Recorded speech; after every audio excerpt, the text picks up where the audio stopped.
I told you the second term of an AP is 14 and third term is 18, can you instantly find the sum of first 51 terms? Sounds tricky. Not anymore. Watch this video till the end and you will master it in just few steps. So given second term of an AP 14, third term of an AP 18, and we have to find the sum of first 51 term. So we will use the formula of nth term of an AP, that is an is equals to a plus n minus 1 into d. So second term, we can write a plus d, that is 14. I am considering this as equation number 1. Third term, a plus 2d is 18.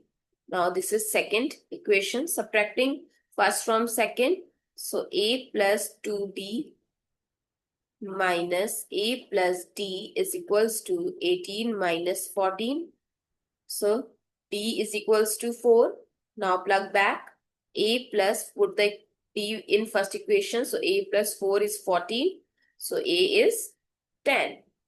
Now use formula for sum for n terms. So Sn is equals to n by 2, 2a plus n minus 1 d. So n is, we have to find the sum of first 51 terms. So n is 51.